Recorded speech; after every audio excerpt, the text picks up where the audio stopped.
Hello everyone, my self सी काजल डेरोलिया। उम्मीद करते सब बहुत बहुत अच्छे होंगे। हमने अपनी ये जो सीरीज़ स्टार्ट की है फॉर CMA फाउंडेशन स्टूडेंट्स, जहां हम पूरी की पूरी स्टडी मटेरियल पे डिस्कशन कर रहे हैं। सारे क्वेश्चंस चाहे वो MCQs हों, fill in the blanks, true false या मैच द फॉलोइंग। तो हमने पेपर 2 में अकाउंट्स के सारे chapter number 1, 2 as well as 3 पे पूरा डिस्कशन कर लिया था एंड सारे क्लासेस हमने ऑलरेडी अपलोड कर दिए हैं। हमने पेपर 2 के टाइम पे ये चीज़ बताई थी कि कॉस की क्लास भी हम अपलोड करेंगे, रीज़न बीइंग वहाँ एक ही चैप्टर है, उसको भी हम लोग कवर करेंगे। बट कॉस की क्लास जब हम अपलोड करेंगे तो उसके साथ कुछ पॉइंट्स, कुछ इंपॉर्टेंट पॉइंट्स जो एग्जाम पॉइंट ऑफ व्यू से बहुत रेलिवेंट हैं, उन पे भी हम साथ ही साथ वहाँ डिस्कशन करेंगे। बट आज हमने paper 4 that is maths and stats start किया है एंड अब हम स्टैट्स की पूरी स्टडी मटेरियल पे डिस्कशन करने वाले हैं। जितने भी MCQs हैं वो सारे MCQs रिलेटेड टू स्टैट्स हम डिस्कस करेंगे। तो ये सारा डिस्कशन हमारा स्टडी मटेरियल से ही होने वाला है और स्टडी मटेरियल नो डाउट सारे स्टूडेंट्स के पास होगा। आज हम लोग जो चैप्टर स्टार्ट करेंगे ना बेटा स्टैट्स में, वो है कोरिलेशन एंड रिग्रेशन। आज की क्लास का पूरा डिस्कशन होगा कोरिलेशन पे और नेक्स्ट चैप्टर होगा हमारा रिग्रेशन। उसके बाद हम लोग चलेंगे मीन मीडियन मोड डिस्पर्शन पे और उसके बाद फर्स्ट चैप्टर पे। क्लियर? एकदम लास्ट में हम डिस्कशन करेंगे रिलेटेड टू प्रोबेबिलिटी। तो चलो हम लोग जल्दी से स्टार्ट करते हैं अपना कोरिलेशन और रिग्रेशन का सेशन। तो चलो फिर हम लोग आज कोरिलेशन के सारे MCQs एंड अदर जितने भी हमारे पास न्यूमेरिकल क्वेश्चंस भी दिए हैं उन पे जल्दी डिस्कशन स्टार्ट करते हैं। हमारा पहला क्वेश्चन है bivariate data are the data collected for. हम सबको पता है बाईवेरिएट डेटा मतलब क्या होता है। जैसे इफ इन केस मान लो आप लोग स्टूडेंट हो और आपके 2 सब्जेक्ट के numbers that is accounts as well as stats, इन दोनों का प्रेजेंटेशन हम एक ही टेबल पे करें एट अ सेम टाइम, अगर हम इन दोनों का ही मार्क्स एक टेबल पे प्रेजेंट करें तो इसी डेटा को हम क्या कहते हैं बेटा? Bivariate data. क्लियर?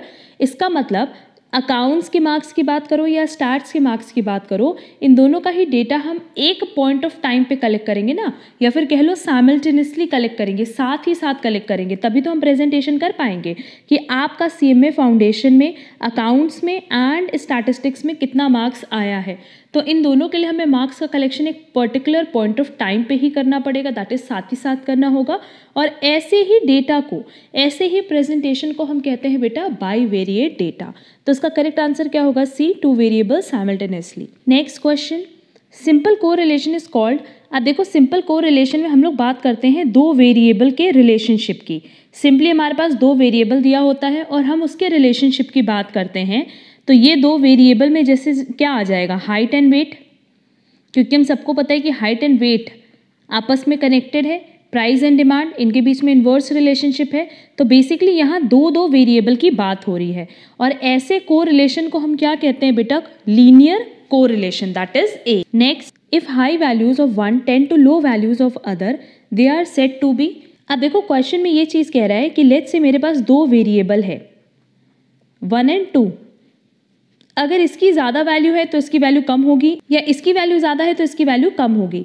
तो यहाँ अगर ये लोग सेम डायरेक्शन में फ्लो करते, मतलब अगर हम 2 वेरिएबल्स की बात करें और दोनों वेरिएबल का फ्लो सेम डायरेक्शन में हो बेटा, मतलब एक इंक्रीज करे तो दूसरा भी इंक्रीज करे, एक डिक्रीज करे तो दूसरा भी डिक्रीज करे, तो ऐसे रिलेशनशिप को हम क्या कहते हैं? Positive.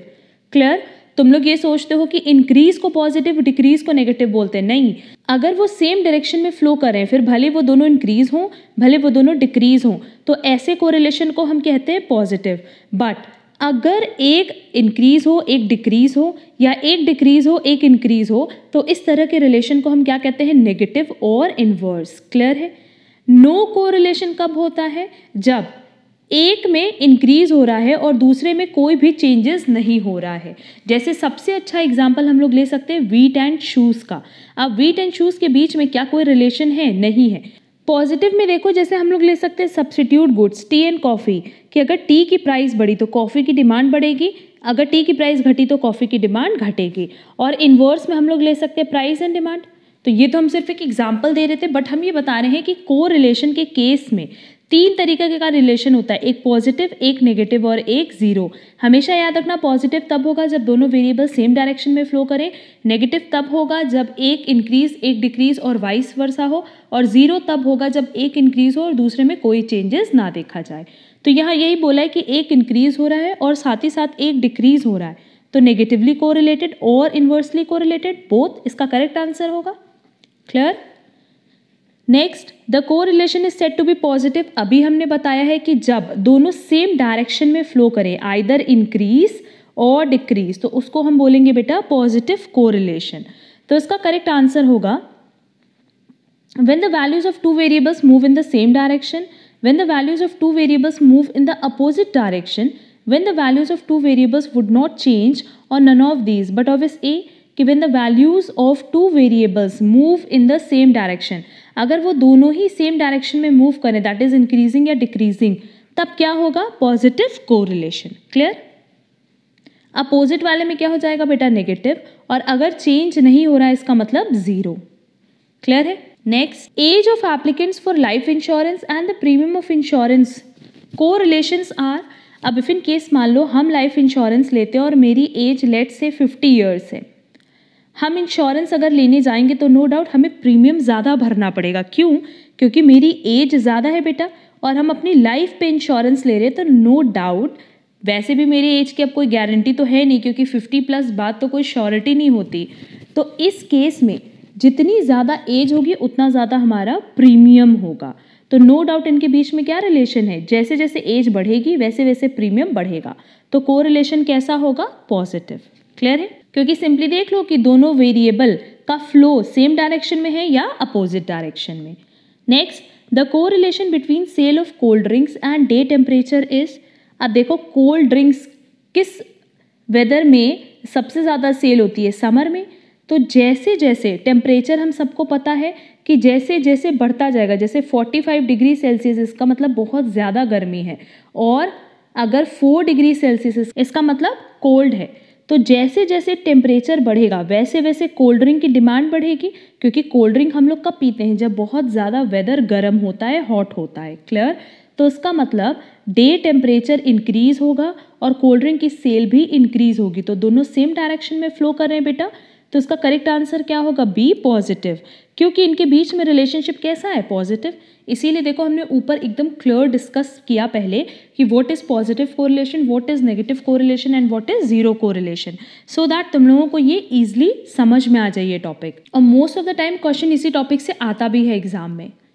Next, in case the age of husband and wife's correlation is, but obvious husband की अगर एज बढ़ेगी तो वाइफ की भी एज बढ़ेगी। ऐसा तो है नहीं कि वाइफ की एज घटना शुरू हो जाएगी, तो दोनों की एज ही इंक्रीज होगी। तो ये किस तरह का रिलेशन हुआ? पॉजिटिव।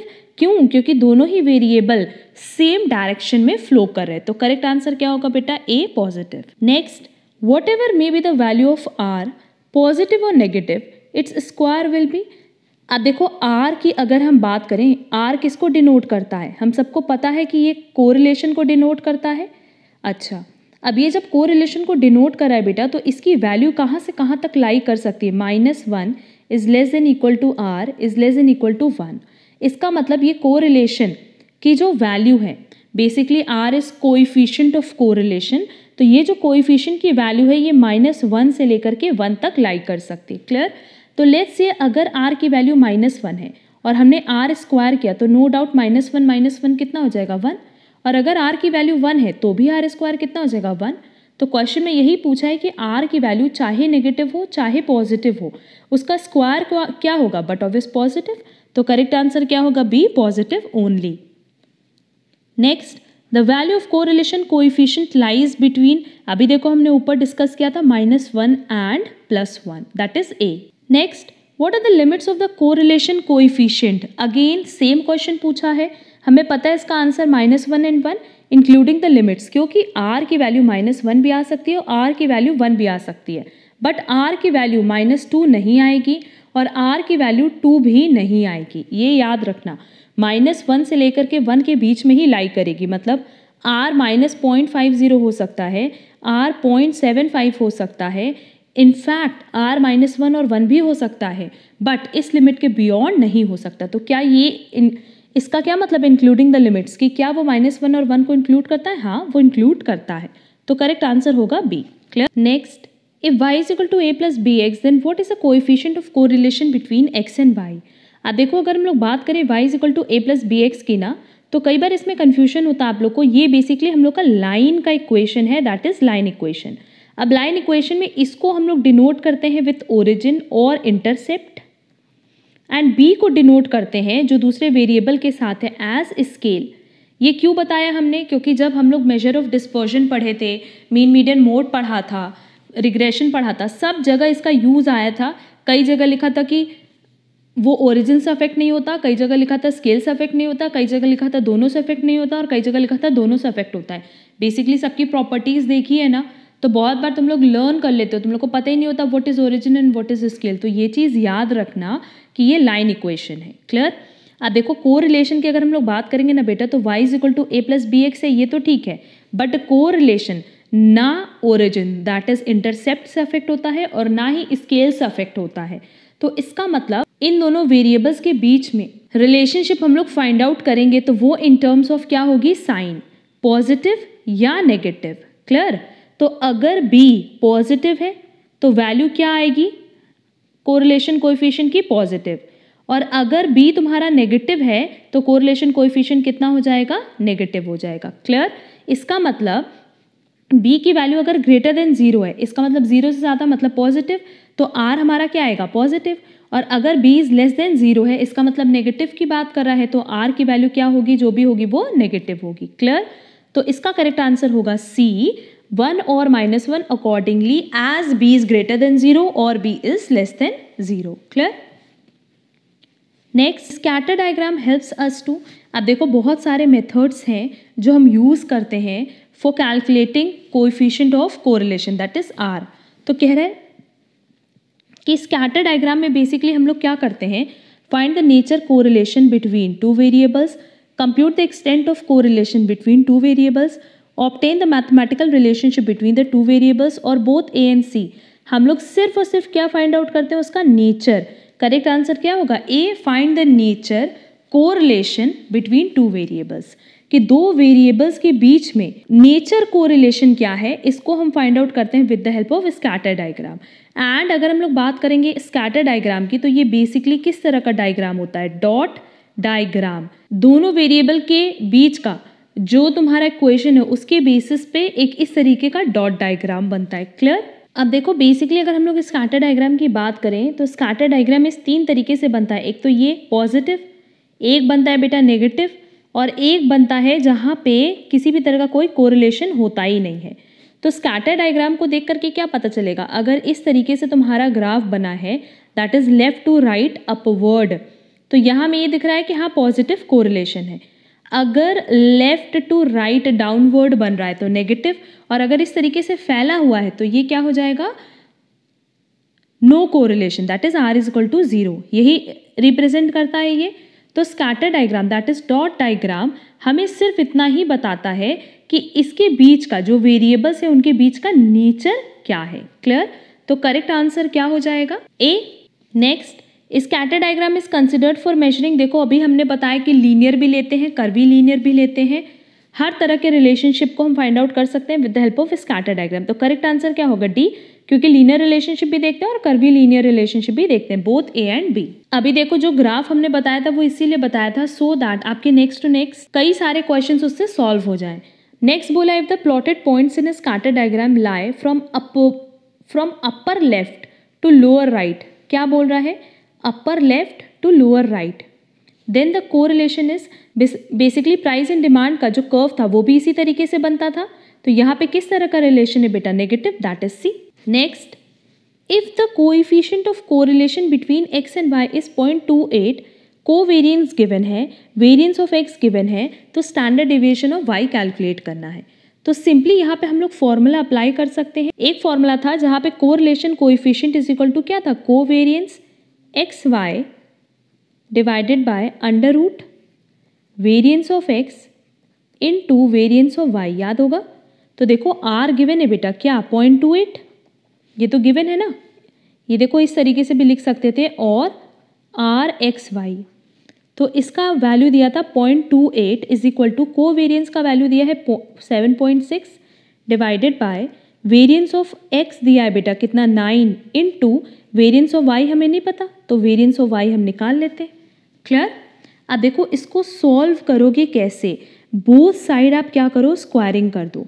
बोथ साइड स्क्वायरिंग करने से ये अंडर रूट आपका नलीफाई हो जाएगा, तो इस साइड आएगा 0.0784 इज इक्वल टू इसका भी स्क्वायर हो जाएगा, इसकी वैल्यू आएगी 57.76 और डिवाइडेड बाय ये अंडर रूट नलीफाई होकर के हो जाएगा 9 into variance of y। Clear. जैसे ही इस पूरी वैल्यू को आप सॉल्व करोगे आपके पास वेरियंस ऑफ y आ जाएगा जो कि आएगा 81.8594। अब देखो क्वेश्चन में हमसे वेरियंस नहीं पूछा है बेटा, स्टैंडर्ड डेविएशन पूछा है। इसका मतलब अगर हम इसका अंडर रूट कर दें तो मेरे पास क्या आ जाएगा स्टैंडर्ड डेविएशन, तो इसका अंडर रूट करने पे जो वैल्यू आएगी वो आएगी 9.0476। तो आंसर के हिसाब से हम लोग करेक्ट आंसर लेंगे सी 9.05, क्योंकि यहाँ पे हमने राउंड ऑफ कर दिया। करेक्ट। क्लियर। तो करेक्ट आंसर होगा सी। सिर्फ फॉर्मूले का एप्लीकेशन था। Next, if for two variables x and y the covariance variance of x variance of y are given, what is the value of correlation coefficient। देखो ये भी सिंपल सा क्वेश्चन है। अभी सेम फॉर्मूले पे हमने ऊपर डिस्कशन किया है, तो कोवेरियंस कितना दिया है 40 divided by under root 16 into 256 होगा। तो सबसे पहले क्या करना कि 16 इंटू 256 करके अंडर रूट कैलकुलेट कर लेना, तो ये वैल्यू आएगी, इसकी पूरी वैल्यू आएगी 64, मतलब अंडर रूट करने के बाद वैल्यू आ रही है 64। तो 40 डिवाइडेड बाय 64 देखो कितना आ रहा है, ये आएगा 0.625। तो इसका करेक्ट आंसर क्या होगा बेटा B 0.625। Clear. Next, if the relationship between two variables x and y is given then the value of correlation coefficient between x and y is. तो देखो सिंपली अभी हमने एक प्रॉपर्टी बताई थी ना बेटा, जहां हमने बताया था y is equal to a plus b x होगा। एंड अगर हम लोग बात करें कोरिलेशन की, तो कोरिलेशन में ना ही हमें ओरिजिन दैट इज इंटरसेप्ट से मतलब होता है, ना ही स्केल से मतलब होता है। बट अगर b इज ग्रेटर देन 0, मतलब अगर ये 0 से ज़्यादा आएगा तो उस केस में वैल्यू क्या होगी पॉजिटिव और +1, और अगर b इज लेस देन 0 है तो उस केस में वैल्यू क्या हो जाएगी नेगेटिव और -1। यही हमने बताया था। तो देखते हैं, इस इक्वेशन को पहले सेट करो। ये हो जाएगा 3y is equal to -4 - 2x। हम ये 4 भी इक्वेशन के दूसरे साइड ले गए और 2x भी। Now y is equal to -4/3 and -2/3x। तो देखो इसका मतलब ये a है और ये किसको रिप्रेजेंट करा है b को।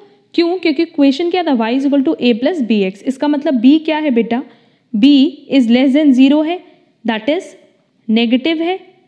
दैट इज हम लोग क्या बोलेंगे कि r की वैल्यू क्या होगी -1, क्योंकि b के बेसिस पे ही हम लोग को r की वैल्यू डिसाइड करनी होती है। अगर b इज ग्रेटर देन 0 होता तो r की वैल्यू कितनी हो जाती 1, और सेम प्रॉपर्टी हमने ऊपर डिस्कस किया था। तो इसका करेक्ट आंसर क्या होगा c -1। Next, if covariance uv is 3, variance of u दिया है, वेरियंस ऑफ y दिया है, देन आर यू वी। देखो ये तो u है, इसको v कर लो। क्लियर। और सेम फॉर्मूला है जो अभी हमने ऊपर अप्लाई किया था।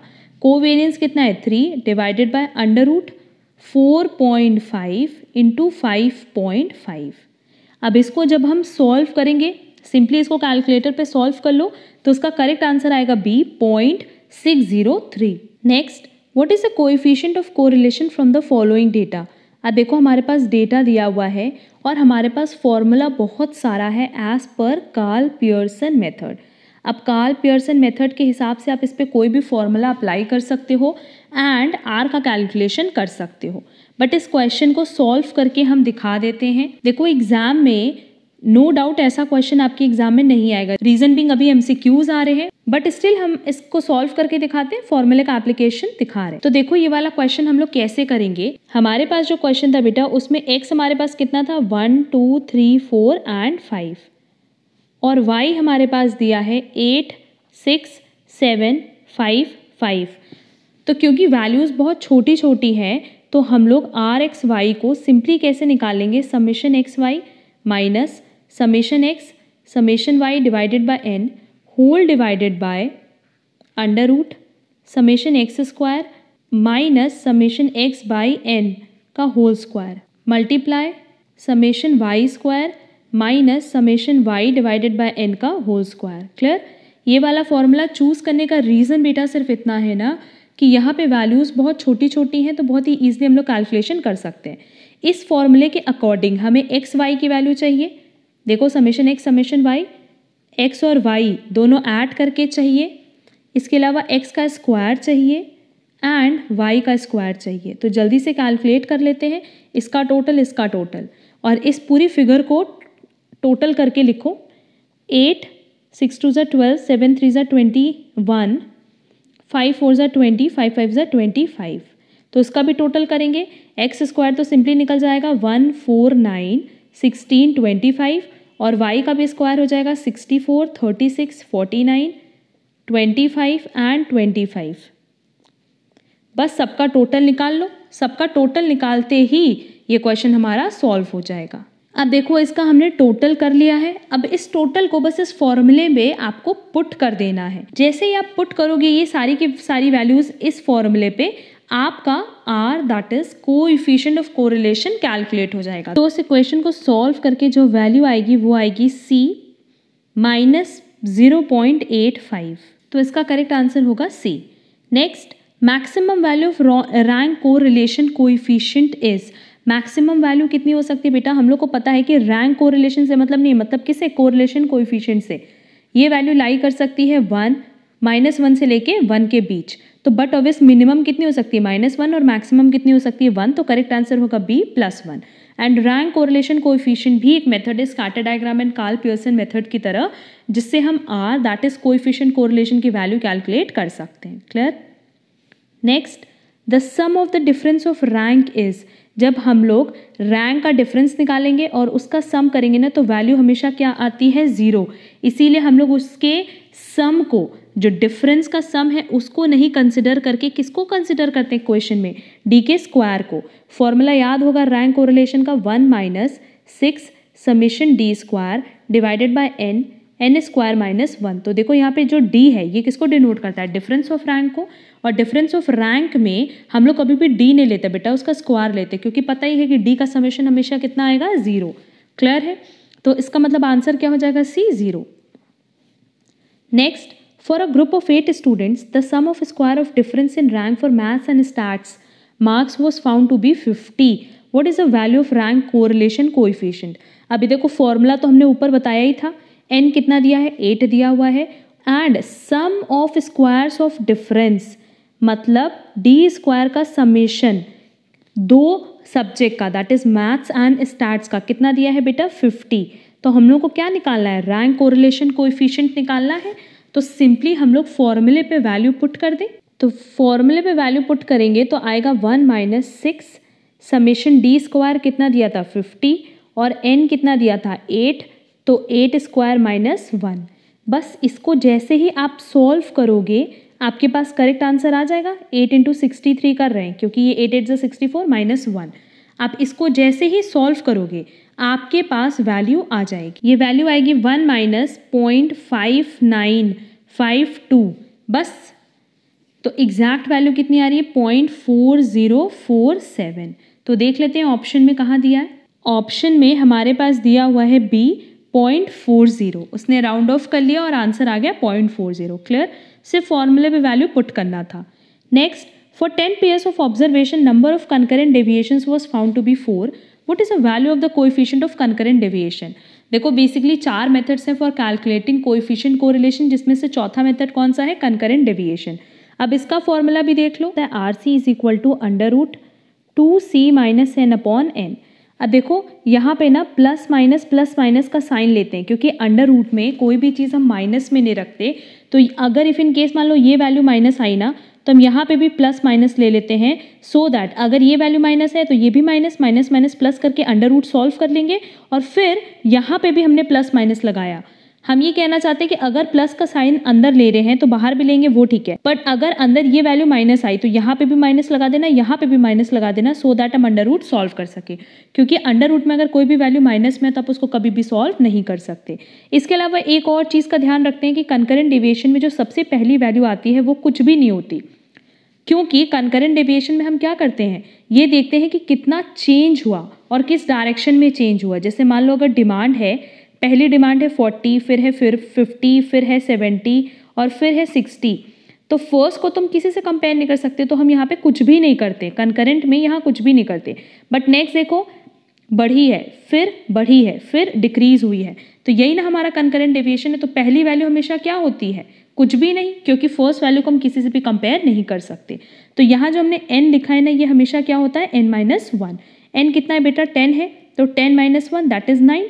अब देखो फॉर्मूले पे वैल्यू पुट कर दो, अंडर रूट, यहाँ पे भी प्लस माइनस लिख रहे हैं, यहाँ पे भी प्लस माइनस लिख रहे हैं, 2c, c कितना है, कंकरेंट कितना है 4, माइनस n कितना है 9 डिवाइडेड बाय 9। अब देखो यहाँ पे अंडर रूट लिया, इसको सॉल्व करेंगे तो कितना आएगा, -1/9। तो क्योंकि ये ऊपर वाली वैल्यू माइनस है तो यहाँ पे भी माइनस का साइन लगाओ, यहाँ पे भी माइनस का साइन लगाओ। इससे क्या होगा, हमारा जो अंडर रूट है वो कितना हो जाएगा, 1/9, तो इससे ये सॉल्व होके आ जाएगा -1/3। क्लियर है। अंडर रूट को सॉल्व करने के लिए हमने ये माइनस का साइन यूज़ किया, तो इसका करेक्ट आंसर होगा D, -1/3। क्लियर है। Next, the coefficient of concurrent deviation for p pairs of observation, p pair मतलब n नहीं दिया हुआ है, was found to be 1/√3, मतलब कोएफिशिएंट दिया है, r दिया है, RC। If the number of concurrent deviation was found to be 6, मतलब c भी दिया है, then the value of p is, simply हम लोग फॉर्मूले पे वैल्यू पुट कर दें, 1/√3 is equal to √2c। 2c कितना हो जाएगा बेटा, 2 × 6, माइनस हमारे पास n की वैल्यू अभी नहीं दी है। अब इसको सॉल्व करने के लिए सिंपली करना क्या ना कि बोथ साइड अंडर रूट कर देना बेटा, तो बोथ साइड अंडर रूट करके ही ये सॉल्व होगा। तो देखो जब हम बोथ साइड स्क्वायरिंग करेंगे तो हमारे पास क्या हो जाएगा, 1/3 इज इक्वल टू 12 - n/n, ये बचेगा। अब देखो क्रॉस मल्टीप्लिकेशन करने पे n is equal to 36 - 3n और 4n इज इक्वल टू 36 और n इज इक्वल टू कितना हो जाएगा बेटा, 36 डिवाइडेड बाई 4 दैट इज 9। और हम सबको पता है कि नंबर ऑफ पेयर्स कैसे निकालते हैं, n+1, क्योंकि n कैसे निकाला था, n-1 करके, तो बट ऑब्वियस ये हमारा टोटल ऑब्जर्वेशन नहीं है।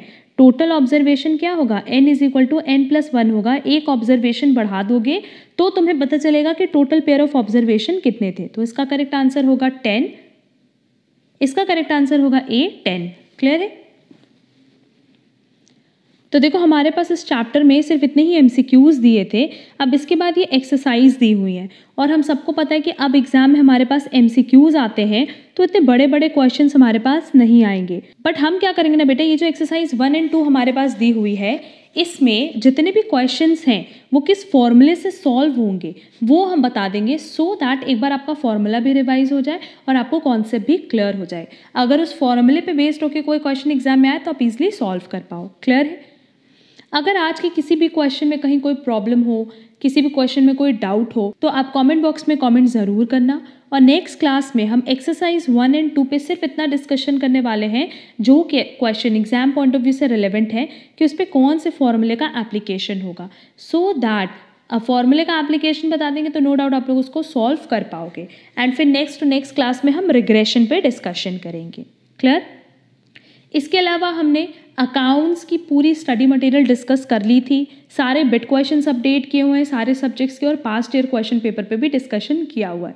अगर आपने कोई भी क्लास नहीं की होगी तो आपको लिंक डिस्क्रिप्शन बॉक्स में मिल जाएगी, वहाँ से आप ये सारी क्लासेस कवर कर सकते हो। इसके अलावा अगर आपकी कोई भी क्वेरी हो तो आप कमेंट बॉक्स में कमेंट करके ज़रूर पूछना। आज के लिए बस इतना। Thank you so much.